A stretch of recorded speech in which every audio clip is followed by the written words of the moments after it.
អ្នកទាំងអស់គ្នាដែលឃើញសញ្ញាដូចខាងលើនេះអត់សញ្ញាទាំងនេះគឺកំពុងបង្ហាញថាកូនអ្នកទាំងអស់គ្នាកំពុងតែកង្វះសារធាតុស័ង្កសីហើយបើសិនជាកូនអ្នកទាំងអស់គ្នាកង្វះនៅសារធាតុស័ង្កសីនេះវាអាចបង្កឲ្យកូនអ្នកទាំងអស់គ្នានឹងអត់សូវចង់ញ៉ាំអាហារក៏ដូចជាអាសាឈឺភាគច្រើនក្មេងៗមានកង្វះសារធាតុស័ង្កសីដោយសារតែអាហារដែលសម្បូរដោយសារធាតុស័ង្កសីនេះគឺមានរសជាតិរៀងពិបាកញ៉ាំដែលធ្វើឲ្យពួកគាត់នឹងអត់សូវចង់ញ៉ាំទេហើយសញ្ញាដំបូងដែលយើងអាចសម្គាល់ថាកូនយើងនឹងកំពុងតែកង្វះសារធាតុស័ង្កសីនេះទី1ឃើញមានផ្កាកញ្ចក់គាត់នឹងរៀងល្មម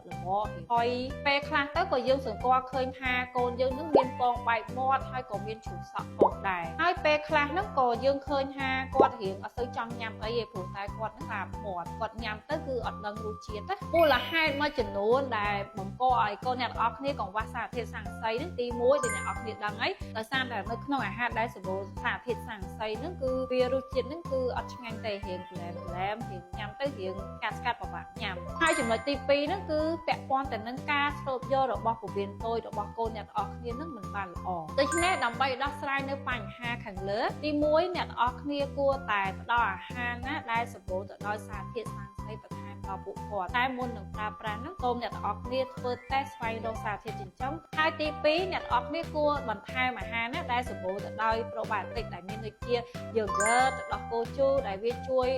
បង្កើននៅមេរោគល្អនៅក្នុងពោះវៀនបង្កើនការស្រូបយកសារធាតុចិញ្ចឹមដូច្នេះបើប៉ាម៉ាក់មិនច្បាស់ពីសញ្ញាខាងលើក៏ដូចជាចង់ដឹងពីការលូតលាស់របស់កូនប៉ាម៉ាក់ក៏អាចអញ្ជើញមកពិនិត្យនិងប្រឹក្សាទទួលបបតជាមួយអ្នកជំនាញយើងនៅមួយទីខាងបានសូមអរគុណ